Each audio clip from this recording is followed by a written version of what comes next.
Hello everyone, मैं हूं सुभाष एहसास और आप देख रहे हैं कारवां।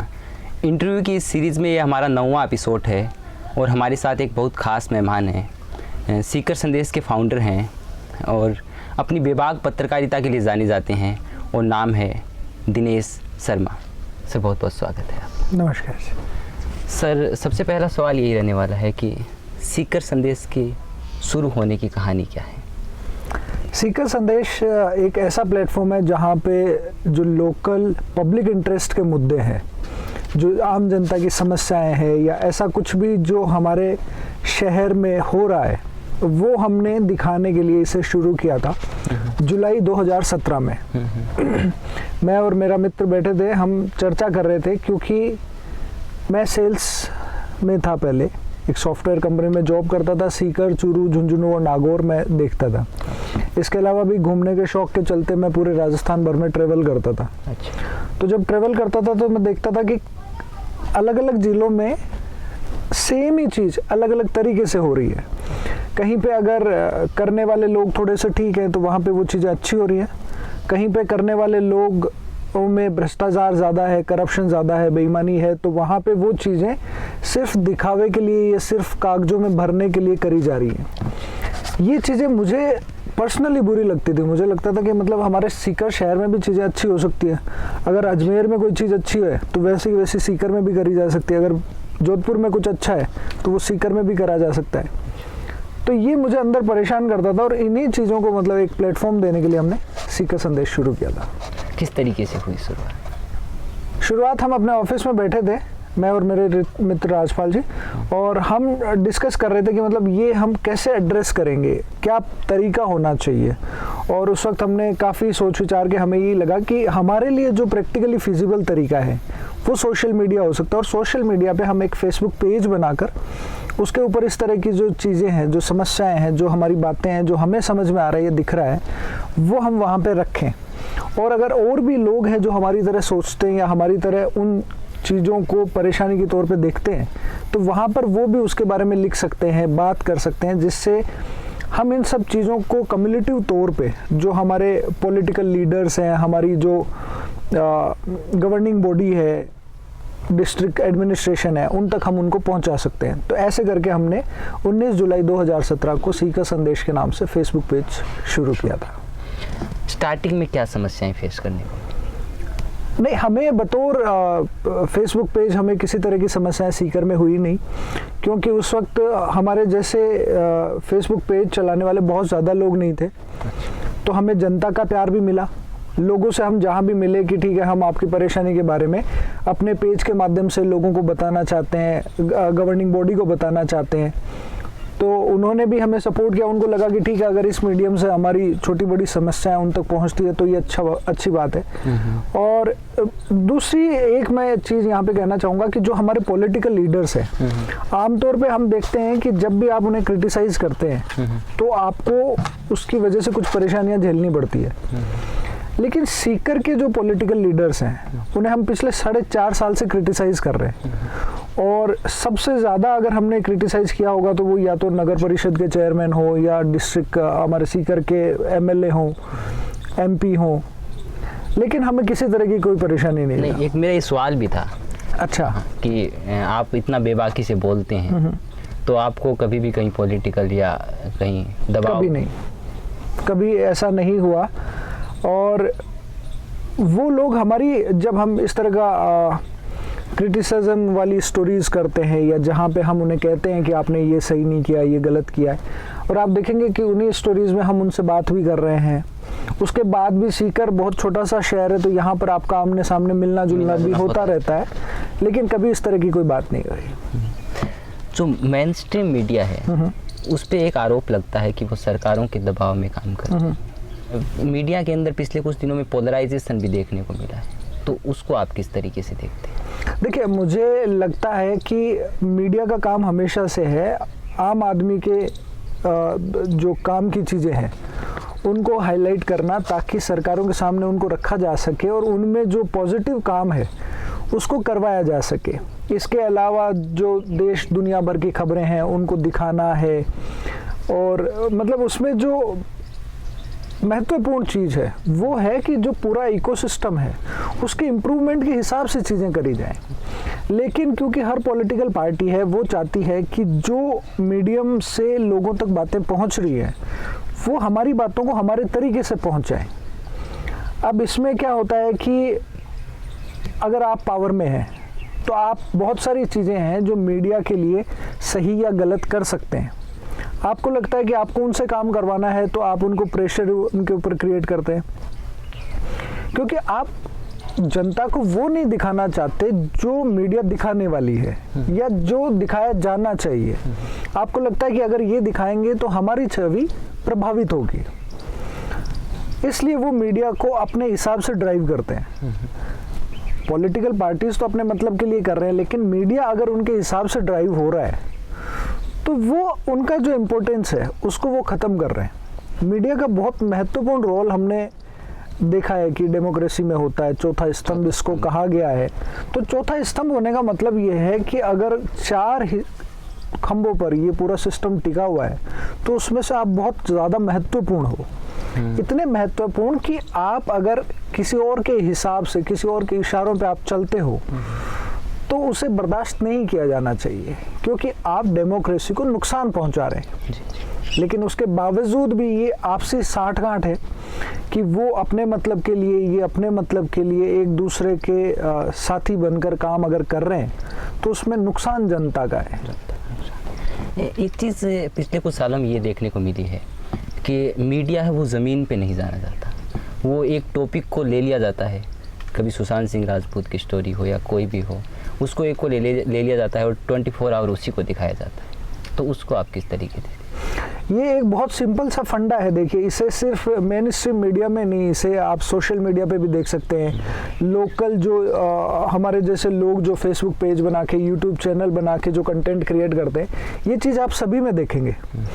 इसका एक बहुत सिंपल सा कारण है कि 2 कारण बेसिकली मुझे दिखते हैं कि मेन स्ट्रीम मीडिया में अगर कोई आपका काम स्टूडियो में बैठ के 4 जनों को साथ में बिठा के बहस करके बिना किसी प्रोडक्टिव कंक्लूजन के अगर आपका काम हो सकता है तो ग्राउंड पे कौन जाना चाहेगा? ग्राउंड पे जाने में आपको रिसर्च करनी पड़ती है, आपको मेहनत करनी पड़ती है, आपकी टीम लगती है, उसमें पैसा लगता है, सारी चीज़ें होती है जब आप ग्राउंड पे जाते हैं।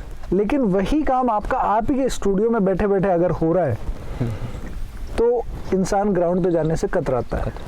दूसरी चीज़ ये हो गई कि अगर ग्राउंड पे जाएंगे तो आपको सच्चाई दिखानी पड़ेगी, क्योंकि ग्राउंड पे क्या होता है कि जो पोलराइजेशन की आप बात कर रहे हैं या जो मैनिपुलेटिव मीडिया का जो काम हो गया है, वो जो काम है वो ग्राउंड पे नहीं हो सकता, क्योंकि ग्राउंड पे तो कोई भी उठ के कह सकता है कि हमारे विधायक ने काम नहीं किया, हमारे एमपी ने काम नहीं किया, हमारे चेयरमैन ने काम नहीं किया।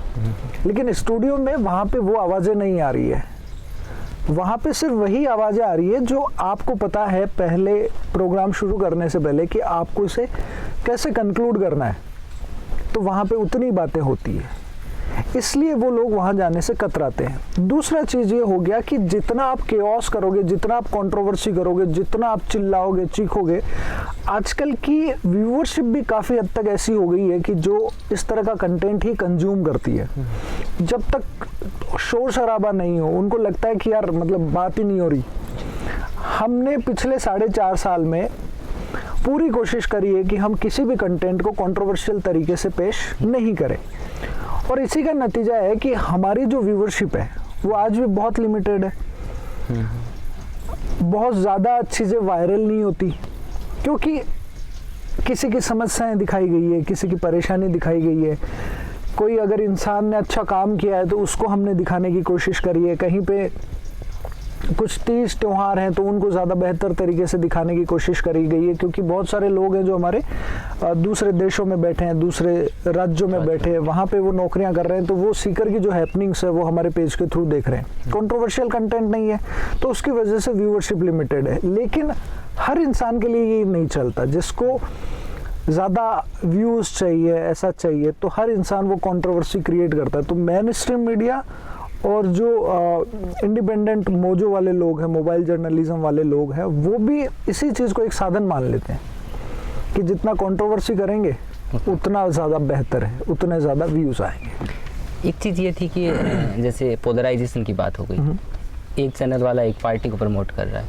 दूसरा दूसरी को कर रहा है, तो इसके अंदर जैसे आजकल चुनावों से पहले ओपिनियन पोल का ट्रेंड आया है, तो एक को जीतता हुआ दिखा रहा है, बहुत हाई फाई नंबर से एक को जीतता दिखा रहा है, इसको आप किस तरीके से? ये देखिए, वही है कि आपका जिसके साथ सेटिंग है आप उसे जीतता हुआ दिखा रहे हैं, क्योंकि जब आप उसको देखते हैं, आजकल न्यूज़ चैनल भी क्या हो गया है कि बट गए हैं। पहले जब हम छोटे थे तो दूरदर्शन हुआ करता था, जो देखना आपको उसी पे देखना है, लेकिन अब क्या हो गया कि लोग क्या देखना चाहते हैं इसके हिसाब से चैनल बंट गए। मैं ये वाला चैनल देखता हूँ क्योंकि मुझे इस तरह की खबरें पसंद है, आप ये देखते हो क्योंकि आपको फलानी पार्टी ये पसंद है, तो इस पार्टी की अगर ये बात करता है तो अब आप सोचिए कि साल भर से 2 साल से आप वो चैनल देख रहे हैं, उसको कंज्यूम कर रहे हैं जो उसी पार्टी की बात कर रहा है, तो उसका जो ओपिनियन पोल होगा वो भी वैसा ही होगा। तो उससे मेरे थॉट प्रोसेस पे फर्क पड़ रहा है कि अच्छा, ओपिनियन पोल इसने ये बताया है तो ये जीत रही है, तो उसकी वजह से आप जो ग्राउंड पे जो वोटिंग होनी है उसको आप प्रभावित कर सकते हो। चुनावों के बाद में भी अगर हम बात करें, उसी पार्टी की बात करते रहने का मतलब है कि आप उसके बारे में जो माहौल है उसे आप प्रभावित कर सकते हैं। अगर कोई बुरा कर रहा है फिर भी आप अच्छा कहे जा रहे हो, तो आपको लगता है यार हो रहा होगा वहाँ पे ऐसा कुछ, आपको नहीं पता हर जगह की चीज़ें, और क्योंकि आपको पता चलने वाली जो जगह है वही काफ़ी हद तक करप्ट हो गई है, तो आपको वहाँ से सही चीज़ें पता चले इसकी भी कोई गारंटी नहीं है। तो ये जो ओपिनियन पोल है, इनको इसी तरीके से पेश करा जाता है कि आपका जिसके साथ सेटिंग है उसके फेवर में आप माहौल क्रिएट करें, माहौल आप बनाएं, और ये भी अल्टीमेटली एक जनता का ही नुकसान है कि आप उन्हीं ओपिनियन पोल्स के हिसाब से आप चाय की थड़ी पे बात करते हैं, आप अपने घर परिवार में बात करते हैं, आप उसी के हिसाब से आपका जो वोटिंग राइट आपको मिलता है 5 साल में एक बार जो आपका नंबर आता है, जिस वक्त आपको आपका पावर दिखाने का मौका मिलता है, आप वो दिखा नहीं पाते क्योंकि आप पहले से ही इन्फ्लुएंस हो गए हैं कि ये तो जीतने वाला है, मैं इसे चाहे वोट दूं या नहीं दूं, तो फिर आदमी को लगता है यार मैं उसे ही वोट दूं ना जो जीतने ही वाला है। ऐसा है। एक आजकल टीवी पे डिबेट्स दिखाई जाती हैं और उनमें काफ़ी शोर शराबा भी होता है और विश्लेषण किया जाता है खुद के स्तर पे, 2 पार्टियों के नेताओं को बिठा लिया जाता है, कुछ विश्लेषकों को बिठा लिया जाता है, तो उससे मतलब एक माइंड के अंदर एक मैसेज आता है कि मतलब बहुत ख़राब हो रहा है देश में, दुनिया में, जो इधर वाले हैं उनको उस तरीके से लगता है, इधर वाले हैं उनको उस तरीके से लगता है। कुछ लाइफ कोच होते हैं वो ये सलाह भी देते हैं कि न्यूज़पेपर और डिबेट वगैरह कम देखना चाहिए, तो उस पर आपके क्या विचार? मेरे ख्याल से ज़्यादा बेहतर ये है कि आप या तो आपके पास वाकई में ऐसे लोग हों जो अगर किसी चीज़ के ऊपर प्रोडक्टिव डिबेट कर रहे हो, या फिर अगर आप वाकई डिबेट देखकर किसी टॉपिक पर अगर आप कंक्लूजन पे पहुंचना चाहते हैं, मान लीजिए कई बार ऐसी स्थितियां हो सकती है जैसे आप किसी मुद्दे के ऊपर तालिबान का मुद्दा हो गया, या मान लीजिए देश के कुछ और मुद्दे हो गए, या किसी भी तरह की चीज़ पर अगर आप कंक्लूजन चाहते हैं खुद के स्तर पे कि आपको पता हो, तो आपको अलग अलग वेबसाइट्स पे जाके अलग अलग जो कंटेंट है उसे पढ़कर फिर आप अपने स्तर पे उसे विश्लेषण करें। आप कंक्लूड करें कि नहीं यार ओके, मेरी समझ के हिसाब से ये चीज़ सही है, ये चीज़ गलत है। अगर उसके लिए भी आप दूसरे के ऊपर डिपेंडेंट रह गए कि ये लोग 1 घंटे जो बहस करेंगे उससे मुझे पता चलेगा कि क्या सही है और क्या गलत है, ये गलत है, ये आपके सोचने का तरीका जो है ये ठीक नहीं है। आपको दूसरों की डिबेट के ऊपर डिपेंडेंट नहीं रहना चाहिए। अगर आप वाकई चाहते हैं तो आर्टिकल्स पढ़ें, चीज़ों को कुछ जो लोकल एग्जाम्पल्स है या कुछ ऐसे एग्जाम्पल्स है जिनसे आप बेहतर समझ सकते हैं, तो उनके हिसाब से आप उनको इवेलुएट करके समझें और उसके हिसाब से आप कंक्लूजन पे पहुँचें, क्योंकि इनकी डिबेट्स का असल मकसद आपको कंक्लूड करना नहीं है, इनका एक माहौल क्रिएट करना है। अब देखिए कुछ दिन पहले ट्विटर पर एक ट्वीट था जिसपे ये बताया गया था कि जो बड़े मेन स्ट्रीम मीडिया के चैनल्स हैं उनके जो प्राइम टाइम है उसमें 30 दिन में से वो कितनी डिबेट किस चीज़ पर कर रहे हैं।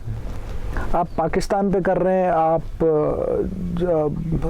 धर्म को लेकर कर रहे हैं, या आप चाइना को लेकर कर रहे हैं, इन चीज़ों का बेरोजगारी पे कोई एक आधी डिबेट थी, मतलब जो असल मुद्दे हैं वो नहीं है। और इन चीज़ों का फ़र्क ऐसा है कि हर आदमी की ज़िंदगी पर या तो नहीं पढ़ता है या फिर बहुत कम पढ़ता है, या देर सवेर कभी हो सकता है कि पढ़े। जैसे मान लीजिए भारत और पाकिस्तान के बीच में कोई बहुत बड़ी जंग हो गई तो हो सकता है कि मेरे तक उसका असर आए। लेकिन अगर आप बेरोजगारी पे या बढ़ती कीमतों पर या महंगाई बढ़ रही है उस पे या जो टैक्सेस लग रहे हैं उस पे अगर आप डिबेट नहीं कर रहे हैं, सरकारों को कंट्रोल नहीं कर रहे हैं, तो उसका असर तो मेरे ऊपर अगले ही दिन पड़ जाएगा। आपने पेट्रोल की बढ़ती हुई प्राइस पे बात नहीं करी तो सरकार ने फिर से अगले दिन अगर पेट्रोल के दाम बढ़ा दिए तो सुबह 6 बजे वो असर मेरे ऊपर आ जाएगा। लेकिन आप जो गैर ज़रूरी चीज़ों पर गलत तरीके से जो आप रिपोर्ट पेश करते हैं, डिबेट कर रहे हैं, उनका असर व्यूअर तक नहीं पड़ता है या उतना नहीं पड़ता है जितना कि आप दिखा रहे हैं।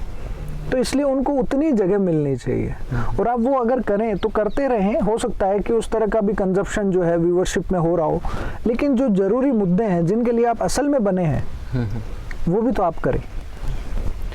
सीकर संदेश है वो मुख्यतः सोशल मीडिया से ही शुरू हुआ और सोशल मीडिया पे ही है जी। तो सोशल मीडिया को लोग एज ए कैरियर ले रहे हैं युवा, तो सोशल मीडिया में एक बेहतर कैरियर बनाने के लिए क्या चीज़ें ज़रूरी हैं? ये सवाल का जवाब मेरे लिए थोड़ा सा मुश्किल है क्योंकि मैंने सोशल मीडिया को अपने कैरियर के तौर पे नहीं देखा था। ये मेरा शौक़ था, या आप ये कह लीजिए कि मैं जिन चीज़ों से परेशान था उनको मुझे एक प्लेटफॉर्म देना था। लेकिन अब क्योंकि इसे कैरियर के तौर पे देखा जा रहा है, अब मुझे भी इस तरह की संभावनाएं खुद के साथ भी ऐसी नज़र आती है कि हाँ यार, ये भी ऐसी चीज़ है जिससे आप पैसा भी कमा सकते हो और जिससे आप अपना काम भी कर सकते हो, आप अपना पैशन भी फॉलो कर सकते हो, और जो 9 to 5 वाली जो बहुत लिमिटेड सी लाइफ जो होती है उससे आप बाहर निकल सकते हो।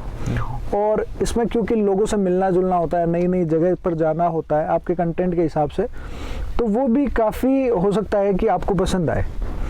कैरियर के तौर पर अगर आप इसे लेना चाहते हैं तो इसमें एक सबसे बड़ी दिक्कत क्या होती है कि जिन लोगों को आप देख रहे हैं, मान लीजिए कि मैं एक राइडर होने के नाते मुंबई का निखिल को देख रहा हूँ, या मैं अगर कॉमेडी में किसी को पसंद करता हूँ तो मैं अगर अमित बड़ाना को देख रहा हूँ, या अगर मैं किसी और बड़े कंटेंट क्रिएटर को देख रहा हूँ, तो वो लोग क्या है, काफ़ी बेहतर लाइफस्टाइल जी रहे हैं। अब किसी एक नए बच्चे के लिए मान लीजिए आप सोच रहे हैं कि 15, 17, 20 साल की, 22 साल की उम्र में अगर कोई इंसान सोचता है कि यार मैं भी तो ऐसा कर सकता हूँ, और वो पहले दिन से ही अगर ये सोचा है कि मैं इससे पैसा कमा लूँ, मेरा भी ऐसा नाम हो जाएगा, फेम मिलेगा मुझे, तो वो कहीं ना कहीं गलत है, क्योंकि उसकी वजह से आप डिप्रेशन में आ सकते हैं। क्योंकि हम उन लोगों को देख रहे हैं जो लाखों में से एक निकल के उभर के आए हैं। टाइम भी बहुत लगा। ऐसा नहीं है कि वो बस वही कर रहे थे और वही आ गए। बहुत सारे लोग कर रहे थे जिनमें से एक कोई ऊपर आ गया। लेकिन प्रॉब्लम ये है कि आप पहले ही दिन से आप सोच रहे हैं कि हाँ यार मैं भी ऐसे कर लूँ।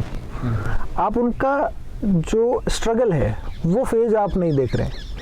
कोई भी बड़ा यूट्यूबर है, तो सोचिए पहले दिन उसने मोबाइल से कंटेंट क्रिएट किया होगा, उसने क्या पता किस हालातों में कंटेंट क्रिएट किया होगा, उसे घर वाले करने दे रहे थे या नहीं करने दे रहे थे, या उसने अपनी जॉब में से समय निकाल के किया होगा। वो स्ट्रगल को हम छोड़ देते हैं, हम सिर्फ आज का लाइमलाइट देखते हैं। तो आप इसे यूट्यूब, सोशल मीडिया, ये सब चीज़ें जो अपने करियर के हिसाब से देखें, लेकिन पहले अपनी एटलीस्ट ग्रेजुएशन जितनी सी आप पढ़ाई ज़रूर करें, और फिर अगर आपको लगता है कि ये आपको करना ही है तो उसके जो एडवांटेज हैं, डिसएडवांटेज हैं, उसमें कितना समय लग सकता है, आप सफल हो सकते हैं या नहीं हो सकते हैं, उन सब की चीज़ों के बारे में भी आप सोच लें। और असफल होने की जो तैयारी है वो आप अपनी पूरी रखें कि अगर मैं असफल होता हूँ तो मुझे क्या करना है। हमने 4.5 साल तक इसे चलाया और हमारा एक ही चैनल है, सीकर संदेश। मेरा पर्सनल जो चैनल है उस पर भी मैं काम नहीं कर पाता हूँ, लेकिन वो मेरे लिए इतना महत्वपूर्ण भी फिर है नहीं। लेकिन मैं अब ऐसे कई यूट्यूबर्स से मिलता हूँ जो मुझे बताते हैं कि उन्होंने एक चैनल तो राइडिंग पे शुरू कर रखा है, एक उन्होंने न्यूज़ वाला शुरू कर रखा है, एक में वो खेती के टिप्स देते हैं, और बोले वो तो बंद कर दिया हमने, अब ये नया चालू कर लिया। तो मुझे लगता है यार आप इतना कितना कंटेंट क्रिएट कर लेते हो, और अगर आप इन्वेस्टमेंट की तरह इतना डाइवर्सिफाई हो जाओगे तो आप 100% रिजल्ट आप नहीं एक्सपेक्ट कर सकते। तो काफ़ी सारी चीज़ें हैं जो आपको बेहतर समझ के और फिर आपको करनी चाहिए। और आपको ये पता होना चाहिए कि अगर ये नहीं हुआ तो मुझे क्या करना है और इसे मैं कितने दिन तक कंटिन्यू कर सकता हूँ। फिर आप उसमें कंसिस्टेंसी रखें, आप अपना पूरा 100% उसको दें, तो उम्मीद करता हूँ कि उसमें रिजल्ट्स भी फिर आएंगे। मेरा अंतिम क्वेश्चन है कि सीकर संदेश को हम आने वाले दिनों में किन रूपों में देखने वाले? देखिए, सीकर संदेश आने वाले समय में भी यही कोशिश करेगा कि वो अभी जितना काम कर पा रहा है उससे और ज़्यादा काम करे। मैं अपने टाइम को थोड़ा मैनेज कर पाऊँ, तो मैं अगर एक स्टोरी एक दिन में कर पा रहा हूँ तो मैं 2 करूँ। कुछ और ऐसे लोग अगर हमें वॉलंटियर के तौर पे मिले जो हमारे साथ काम करना चाहें, तो हम और ज़्यादा ग्राउंड तक पहुँच सकते हैं। अभी हम जैसे सीकर ज़िले का कुछ ही हिस्सा है जो हम ज़्यादा ठीक से कवर कर पा रहे हैं। मैं चाहता हूं कि आने वाले समय में कुछ और लोग, हमारी एक टीम बने तो हम और ज़्यादा ग्राउंड तक जा पाएँ, ताकि जो दूर दराज के गांव हैं, रिमोट लोकेशंस हैं, वहां पर भी हम लोग जाकर देख सकें कि उनकी ज़िंदगी में क्या परेशानियां हैं। जो लोग यहां से अच्छा काम कर रहे हैं, बाहर कहीं हैं, उनको ज़्यादा अच्छे तरीके से हम दिखा सकें, उनकी इंस्पिरेशन लोगों तक पहुंच सके, जिससे दूसरे लोग भी सफल हो सके, काम कर सकें। और इसके अलावा इसी तरीके से ज़्यादा डिफरेंट कैटेगरीज में कंटेंट क्रिएट करके हमारे जो व्यूवरशिप है वो जाहिर तौर पे सारे दिन एक ही तरीके का कंटेंट नहीं चाहते। उनको भी चाहिए कि मुझे कुछ थोड़ा इधर से मिले, थोड़ा इधर से मिले, थोड़ा इधर से मिले। तो डिफरेंट जो जॉनर के कंटेंट है वो हम क्रिएट कर सके, इसके लिए हमारी कोशिश रहेगी। और आने वाले समय में डेफिनेटली जिस तरीके से हम काम कर रहे हैं, तो हमें उम्मीद है कि हम कंटेंट की जो हमारी कंसिस्टेंसी है उसे हम और ज़्यादा बेहतर कर पाएंगे। आपका कीमती समय देने के लिए बहुत बहुत शुक्रिया। हमारी ऑडियंस को कोई संदेश देना चाहिए?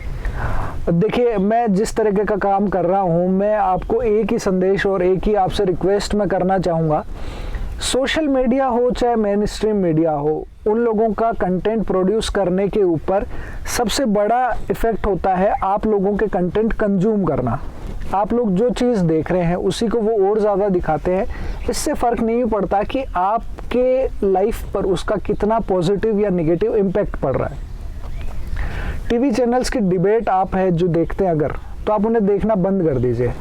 अगर आप वाकई चीज़ों को प्रोसेस करना चाहते हैं तो वो अपने स्तर पे करें, ताकि आप ज़्यादा बेहतर तरीके से चीज़ों को समझ पाएँ और आपकी एक्चुअल में जो समझ है वो डेवलप भी हो। अखबार अगर आप पढ़ते हैं तो उसे सुबह 7 बजे, मुझे नहीं लगता कि वो एक अखबार को पढ़ने का सही समय होता है। वो आपके दिन की शुरुआत होती है जो आप हमेशा पॉजिटिविटी से करना चाहते हैं। और सुबह अखबार में आप देखते हैं बहुत सारी अलग अलग तरीके की खबरें होती है, बहुत सारी नेगेटिव खबरें होती है। तो मैं चाहूँगा कि उन्हें आपको सुबह पढ़ना ज़रूरी नहीं है, और आपको इस चीज़ के ऊपर ज़्यादा बेहतर और भी कंटेंट मिल जाएगा कि जिससे आप ये समझ सकें कि अखबार की कौन सी खबरें आपके लिए ज़रूरी है, जो आपको पढ़नी चाहिए, और जो ज़रूरी नहीं है उन्हें आप हटा दें। उन्हें आप किसी और तरीके से, किसी और सोर्सेज से आप वो खबरें प्राप्त कर सकते हैं। कि सुबह सुबह इतनी नेगेटिविटी को कंज्यूम करना हमारे बाकी के पूरे दिन के लिए ठीक नहीं है।